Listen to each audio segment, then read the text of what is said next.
Buen día para todas, para todos, para todes. Quiero felicitar el que se inicie esta segunda sesión de este encuentro nacional, rindiendo un homenaje a nuestros hermanos y hermanas que nos faltan. Me ha emocionado mucho la canción, siempre que la escucho nos emociona profundamente y eso está muy bien, así como está muy bien que estos días que varios y varias de los familiares de nuestros hermanos y hermanas asesinados por este gobierno autoritario están en Lima reclamando tercamente y como debe ser justicia que no llega, ¿no? Bueno, la mesa en la que estamos pone un énfasis en analizar la coyuntura de profunda crisis que vivimos en nuestro país y que también vivimos en el mundo, ¿no? Estamos en un momento, como dicen varios estudiosos, en un momento de crisis civilizatoria. Ese es el horizonte desde el cual voy a compartir estas breves reflexiones con ustedes, compañeros, compañeras, ¿no? La mesa de esta mañana se denomina el contexto nacional actual y sus implicancias en el sistema educativo y en la educación comunitaria. Hemos organizado esta breve presentación en 3 momentos, hacer un análisis rápido, porque solo tenemos 20 minutos, del contexto nacional, mirar qué está pasando con la educación en general, no solo con la educación comunitaria. La educación bajo ataque es uno de los derechos que más se ha venido vulnerando en los últimos años y en particular con el gobierno actual, ¿no? Y en un momento final, comentar algunos desafíos y retos de la educación comunitaria que más adelante comentaré que es en realidad de toda la educación. ¿Qué pasa en nuestro país, no? Decimos que hay una crisis sistémica, creemos que desde el arte y desde las manifestaciones más populares de nuestro pueblo, hay una sabiduría que sociólogos, científicos políticos recogen o debieran de recoger, ¿no? Y efectivamente, esta afirmación de esta democracia ya no es democracia, nos habla de todo este proceso de crisis que estamos viviendo. Probablemente esta democracia o esa democracia que creíamos haber construido luego de que expulsamos a Fujimori y vencimos a la dictadura fujimorista a inicios del 2000, esa democracia que creíamos que estábamos fortaleciendo realmente era muy frágil, ¿no? No solamente la pandemia lo ha demostrado de manera palmaria, sino que estamos viendo en este momento, en vivo y en directo, cada día, ¿no?, que todas las certezas que teníamos de la democracia como sistema se van destruyendo día a día y a una velocidad galopante, con una impunidad absoluta, ¿no? Tenemos muchos ejemplos de los últimos minutos nada más de cómo viene actuando el Tribunal Constitucional y la Defensoría del Pueblo, por ejemplo, para blindar las decisiones del Congreso, para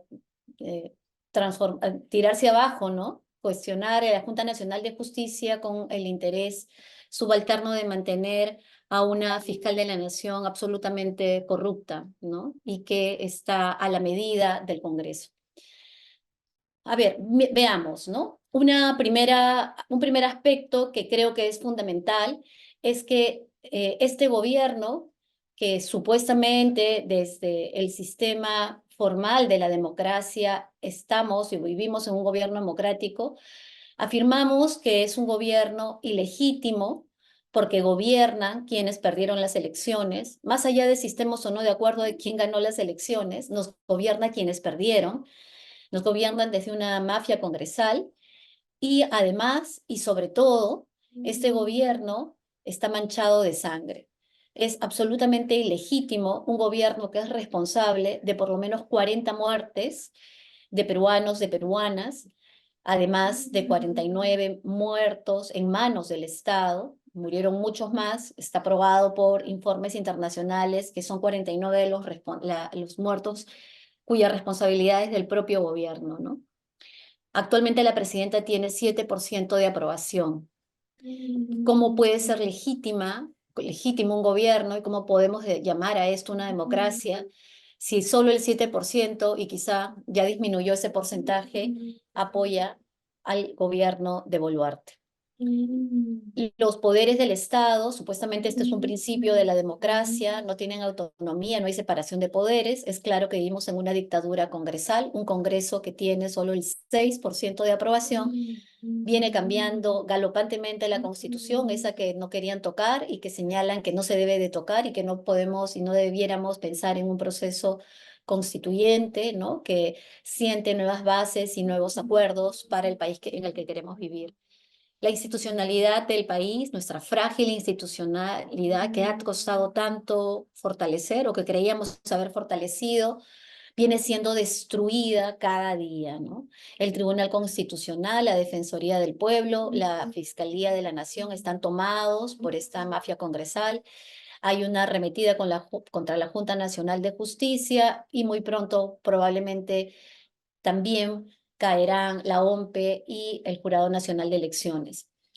Vivimos en un gobierno, entonces, en donde la corrupción es generalizada, con la complicidad empresarial. Esto no es nuevo en nuestro país, pero está recrudecida y además está claramente expresada en altos funcionarios del gobierno, ¿no? Los partidos políticos, muchos de los partidos políticos se han convertido en el trampolín para que mafias que nos gobiernan ahora puedan acceder al poder, ¿no? Puedan acceder al poder y puedan implementar un conjunto de medidas vinculadas a los intereses de lucro y a sus actividades ilegales, ¿no? En el transporte, en la minería ilegal, en la tala, etcétera. Hay una profunda crisis económica que se ha agudizado en los últimos meses. Para nadie es ajeno el desempleo, el subempleo, el autoempleo, ¿no?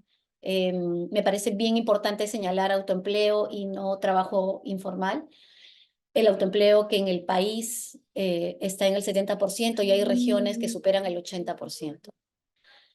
Tenemos un Congreso que viene tomando medidas que destruyen la ecología. Hace muy poco la ley antiforestal, que es un atentado contra la posibilidad de la vida misma y de la pervivencia de nuestros bosques de la Amazonía, ¿no? La inseguridad alimentaria es galopante. Solo acá alguna información en cifras que retratan lo que acabo de mencionar, ¿no? Esta es información del Barómetro de las Américas. Miren ustedes, ¿no? Cuán satisfechos estamos con la democracia entre el periodo del 2006 y el 2023. Esa curva va decreciendo, solo el 19% de la población está satisfecha con la democracia y seguramente a un año ya de este análisis eso ha decrecido. La confianza en las elecciones, esta pregunta nos resulta casi una burla para todas y todos los ciudadanos peruanos, ¿no? Porque sabemos que desde el 2016, que la señora Keiko Fujimori perdió las elecciones, ha habido un socavamiento y un desconocimiento permanente de quién ganó las elecciones y mucho más el 2021 con el triunfo de Pedro Castillo, ¿no? Más allá de si estemos o no de acuerdo con los gobernantes que asumen el poder por las elecciones, es democrático o son las reglas de juego de la democracia respetarlas, ¿no? Y esto se viene socavando.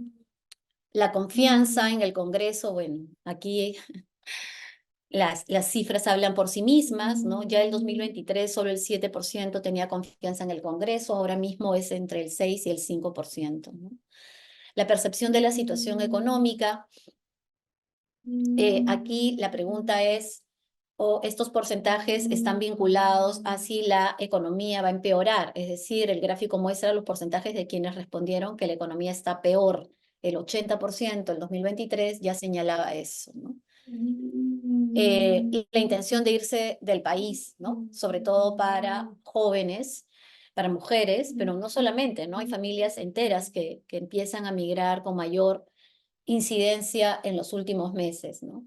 El 2023, el 40% ya de la gente entrevistada, de la población entrevistada, decía que tenía intenciones de migrar a otro país para mejorar condiciones de vida, ¿no? Una situación también muy grave y que se expresa en los niveles de desnutrición de nuestros niños y niñas es que el 51% de nuestros hogares, más de 4 millones de habitantes, de peruanos y peruanas, padecen inseguridad alimentaria, ¿no? 2 de cada 4. Vivimos entonces en una situación política que, según Idea Internacional, el Perú es uno de los 10 países a nivel global que ha retrocedido más en la categoría Estado de Derecho. Para medir esta variable se evalúa el grado de independencia del Poder Judicial. Esto ya es como para llorar leer esto, ¿no? Cero independencia del Poder Judicial respecto de la influencia del gobierno, el grado en que los administradores públicos utilizan sus cargos para beneficio personal, cuán predecible es la aplicación de la ley y el grado en que las personas están libres de violencia política, ¿no? Bueno, estamos entre los 10 países que han retrocedido en la categoría Estado de Derecho, porque estos señalamientos de independencia del Poder Judicial no se cumplen, vivimos persecución política, censura y una criminalización de la protesta, ¿no?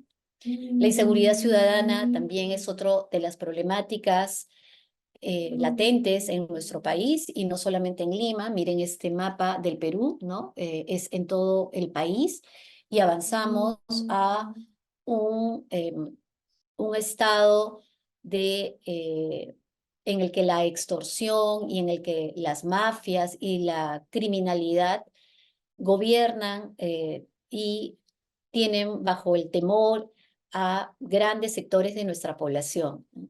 Pequeños comerciantes, no solamente grandes comerciantes, sino pequeños comerciantes son seriamente afectados con esto, ¿no? Hay un claro aumento de los actos delictivos, del sicariato, las extorsiones, los robos al paso, ¿no?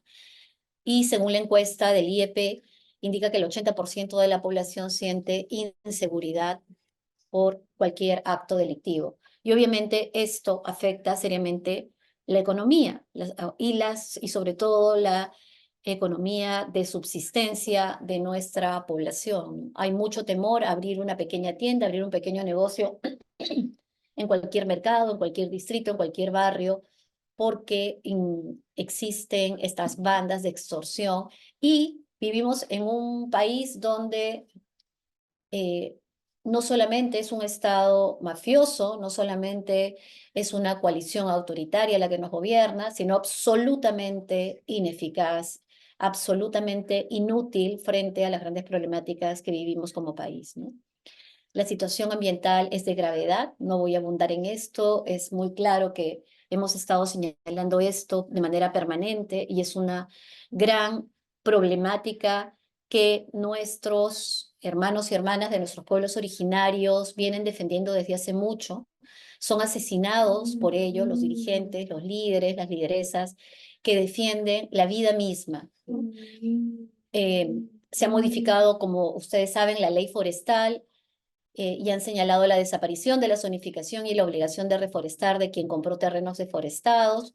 Hay fuertes intereses de la propia autora de la ley, de la congresista Medina, vinculada a Cocaleros, la CONFIEC, ADEX, el CNI y los medios de comunicación. Vayamos ahora a la educación. La educación bajo ataque, no solamente la educación comunitaria, la educación como derecho, el sistema educativo en el país. Como ustedes muy bien saben, la SUNEDU ha venido en un proceso franco de destrucción. Hoy se encuentra controlada por grandes intereses privados que solo buscan lucrar con la educación.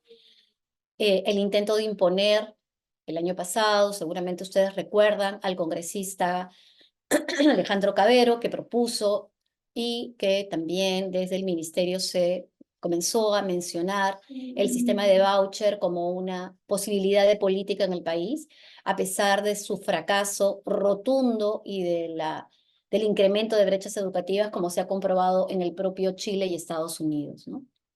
Se tomó control del Consejo Nacional de Educación, el ministro Becerra, a quien todos recordamos por sus comentarios y sus conductas claramente machistas y coloniales. Vulneró la institución, una institución participativa como el Consejo Nacional de Educación, porque el Consejo Nacional de Educación hace poco más de un año mencionó en sendos pronunciamientos la necesidad de preservar la salud, la protección, el bienestar de estudiantes de San Marcos que acogían a nuestros hermanos y hermanas del sur que venían a exigir justicia, ¿no?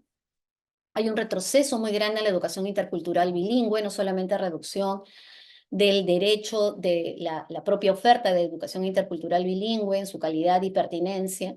Sabemos muy bien que se han nombrado a un conjunto de docentes, a 6.000 docentes que no tienen formación en educación intercultural bilingüe y que no manejan ni la lengua ni la cultura en Loreto, por ejemplo, ¿no?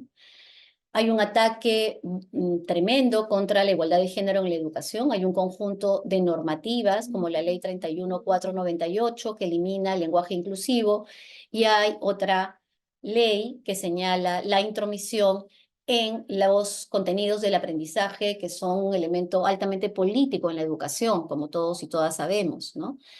Se señala de interés nacional la introducción de contenidos curriculares, también de estudios sobre educación cívica, historia de la subversión y el terrorismo en el Perú, en las instituciones educativas del país. Hay una clara vulneración de la misión de la educación de construir memoria histórica, ¿no? Y hay una clara censura a trabajar el conflicto armado interno basados en el informe de la Comisión de la Verdad y Reconciliación. Se ha afectado la carrera magisterial de las y los docentes y en los últimos meses existe claramente, no solamente señalado como un predictamen, un proyecto de ley de la Comisión de Constitución del Congreso, sino del propio Ejecutivo, del propio Ministerio de Educación, el proyecto de ley 7045, que buscan modificar la ley de educación la ley de reforma magisterial 29944, que tiene como intención deliberada el control, la censura, imponer una ciudadanía de la obediencia, ¿no? Esta ley que hemos llamado Mordaza. Sabemos que en la ley de reforma magisterial está claramente señalado en 2 de sus artículos que está prohibido y que cualquier docente, directivo o personal en los modalidades y servicios educativos deben ser retirados si están haciendo proselitismo terrorista, ¿no? Con ideología terrorista. Pero bueno, la ministra Ponce durante su gestión abanderó esta medida y viene siendo una medida que busca controlar a los formadores, a los educadores en las diferentes modalidades de la educación, ¿no? Ya lo había dicho Dina Boluarte, la presidenta, en su discurso de julio del 2023, ¿no? Cuando señalaba que en la educación lo que se busca es que hayan cantidad de profesores, que ellos tengan la capacidad pedagógica y no política o ideologizada, donde tengan que confundir la mente de nuestros niños, ¿no? A los profesores se les paga por enseñar pedagógicamente sus materias y no políticamente sus materias. Luego vamos a ver, como ustedes muy bien saben, que todo acto pedagógico es eminentemente político, ¿no? Lo que aquí se busca censurar es cualquier pensamiento o acción disidente al gobierno. No sé si estoy en el tiempo. Entonces, una educación a la medida de un régimen dictatorial y autoritario, ¿no? Un régimen político autoritario enmascarado que manteniendo la formalidad masacra al pueblo y viola derechos humanos, vacía las instituciones democráticas, aprueba normas antiderechos y depredadoras de la Pachamama, basado en una coalición del fujimorismo, fuerzas ultraconservadoras y diversas facciones políticas provenientes de la economía delincuencial y la corrupción. Eso para resumir. En términos de retos y desafíos, ¿no?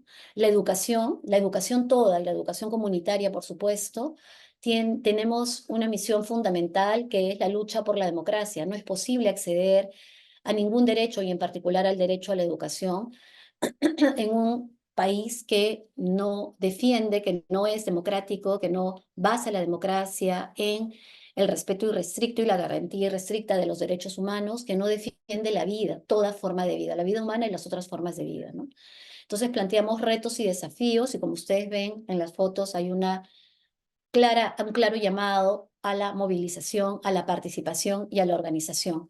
Quiero traer aquí una afirmación, una certeza, una convicción que en el seminario Los sentidos de la educación del año 2018 en Foro Educativo se acordó, se señaló, ¿no? Como el horizonte de la educación que queremos para el país que queremos construir, un país democrático, con justicia, con solidaridad, con la posibilidad de la vida, ¿no? Deseamos y necesitamos formar personas dignas, libres, afectuosas y éticas, con identidad fortalecida por el conocimiento de su historia, que tengan sentido de justicia, convicción democrática y que puedan aportar creativamente a la vez que buscar el desarrollo humano y el buen vivir en armonía con la naturaleza. Este enunciado probablemente por los canales de televisión y periodistas que tienen programas en la noche y que censuran a directores de cine y que censuran el arte en sus diversas expresiones y seguramente para muchos de altos funcionarios esto mismo que estamos señalando acá sería ir en contra de lo que ellos señalan debemos de trabajar según los mandatos de la Constitución. En ese sentido, la educación, los sentidos de la educación tienen que ser defendidas y asumidas como un derecho humano fundamental. Los derechos humanos son el sentido último y la defensa de los derechos humanos son el sentido último mismo de la educación y la defensa de ellos también. Se educa para la dignidad humana y no para el lucro, y esto implica un cambio civilizatorio profundo, ¿no? Ya para hablar de los desafíos, porque no sé cómo voy en tiempo, mil disculpas si me he pasado el tiempo, cuando hablamos de educación comunitaria, acá solamente hay algunos señalamientos de todas las formas de educación comunitaria tan valiosas en nuestro país y en nuestra historia, ¿no? Podríamos hacer una historia de la educación comunitaria, como ustedes ya lo han hecho también, en diferentes momentos y en diferentes encuentros, y encontraríamos que es diversa, que es abundante, que es valiosa, ¿no? Acá solamente he puesto algunos espacios en donde se desarrolla la educación comunitaria y desde algunos canales y caminos, ¿no? La educación comunitaria que promueve la cultura desde las artes y que es tan importante también para pensar otro mundo. Educación comunitaria que pone un foco en el empoderamiento de las niñas y de las mujeres en nuestro país para construir justicia de género para las mujeres y para la diversidad y para la población sexogenérica diversa, la población LGTBI+. Educación comunitaria que pone un énfasis en el aprendizaje para el trabajo, ¿no? Para realizar actividades que permitan el sustento. Educación comunitaria que pone un énfasis en la actoría política, en la defensa de los derechos humanos, en el ejercicio y en la formación ciudadana. Educación comunitaria desde las pedagogías del buen vivir, educación comunitaria que cada día desarrollan nuestros pueblos originarios de la Amazonía y del mundo andino. En términos de desafíos, nuestra propuesta es retornar a Freire. Y por ello, creemos que un elemento o un desafío fundamental y un reto fundamental es retornar a los sentidos. En una crisis profunda que vive el país, que no es cualquier crisis, es una crisis del mismo sistema, es una crisis del sistema neoliberal que nos ha demostrado en más de 3 décadas que es un sistema depredador, deshumanizante, depredador de la vida, deshumanizante, empobrecedor y que genera profundas desigualdades, que genera la muerte de no solamente muchas personas, sino que también depreda nuestra Pachamama. En ese escenario, además, en el que es tan importante reflexionar sobre las reformas que hemos emprendido, estas llamadas reformas que se emprendieron en educación, creemos que se requiere profundizar en el análisis, en la reflexión crítica, fraterna de esas reformas, porque el impacto que han tenido no es el que originalmente las alumbró o el que hubiéramos querido. Es un tiempo desde nuestra comprensión de retornar a los sentidos. Esto no es una pérdida de tiempo, es fundamental que podamos construir esos sentidos, una nueva narrativa de los sentidos de la educación y de la educación comunitaria con relación al país que necesitamos transformar, definitivamente transformar, ¿no? Construir entonces una filosofía educativa y una propuesta epistemológica que rompa con el colonialismo, que rompa con la colonialidad del saber. Asumir claramente, y por eso es retornar a Freire, porque estas son afirmaciones que las tenemos desde la educación popular en todas sus vertientes, en todas sus expresiones desde hace mucho, ¿no? La historia no es predeterminada. Este momento que estamos viviendo es un momento que no puede abatirnos, que tenemos que construir comunidad, colectivos que nos permitan ser actoras, protagonistas de la transformación de este momento tan difícil en el país y en el mundo, un momento de guerras, un momento de deshumanización, un momento de trivialización, de desconocimiento de grandes conquistas de la humanidad como los derechos humanos, aquí en el Perú, en Europa y en el mundo entero, ¿no? Entonces, asumir, recordar, asumir de manera reflexiva lo que significa una educación liberadora. Liberarnos de situaciones de opresión, las que vivimos actualmente, y también liberar todas nuestras capacidades de amar, de crear, de conocer, de saber, de sentir, todas nuestras sensualidades, de construir belleza, de construir justicia, ¿no? Y eso implica transformar subjetividades neoliberales. Este es uno de los grandes triunfos del neoliberalismo. Se ha instalado el individualismo, la competitividad desleal, ¿no? Ha roto en muchos casos con sentidos vinculados a la construcción de colectivos y de comunidad, ¿no? La educación es eminentemente política y compañeros y compañeras, hermanos, hermanas, no tenemos que tener miedo de decir esto. Tenemos que ganar desde el relato. La realidad se construye con palabras, como decía Gramsci. Tenemos que asumir esas palabras. Tenemos que limpiar un conjunto de palabras que se han banalizado, que se han terruqueado, que se han desprestigiado y que se criminalizan. La educación es eminentemente política, no tenemos que tener temor a ello. Política, obviamente, no en sentido partidario, sino política en el sentido de que construye poder en las personas y que desarrolla capacidades que tienen que estar sustentadas en principios sustantivamente democráticos, como diría Freire, ¿no? Leer el mundo es fundamental entonces, siempre leer el mundo, tener a lo que llamamos los asuntos públicos, lo dicen, lo señalan en el currículo, es la problemática cotidiana de nuestras comunidades, de los sujetos, de las sujetas y de nuestra Pachamama, ¿no? Construir un horizonte colectivo, esto que Mariátegui decía, el mito colectivo, que permite que nuestra vida sea fecunda. Esta narrativa, estos sentidos de, lo pongo así, democracia popular para el buen vivir, ¿no? Nuestra práctica educativa, dialógica, no es solamente metodología, sino que es una educación profundamente desafiante que implica investigar, que implica pensamiento crítico, que implica enseñarnos, ¿no? Porque aprendemos enseñando con alegría, ¿no? Con creatividad. Se aprende enseñando y desde el interaprendizaje. Se trata entonces, esto siempre lo señala el maestro Grimaldo, ¿no? De un conocimiento, de retomar y de valorar el conocimiento existente de nuestros pueblos originarios, de nuestros mayores y mayoras, y articularlo de manera, desde el diálogo intercultural con los nuevos conocimientos, ¿no? Saber que sabemos, por supuesto, saber que no sabemos todo y saber que podemos saber más, ¿no? Y que ese saber tiene que estar al servicio y se tiene que concretizar en procesos de transformación.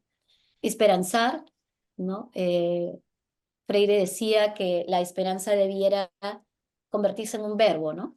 Esperanzar, construir esperanza, ¿no? Y no solamente esperar, y esa esperanza se construye desde la acción, ¿no? Desde la acción en colectivo. Eso nos llama a transformar esta cultura del terruqueo, de la censura y de la criminalización del pensamiento y de la acción disidente. Esto es fundamental porque todas y todos en distintos momentos hemos vivido situaciones de este tipo, ¿no?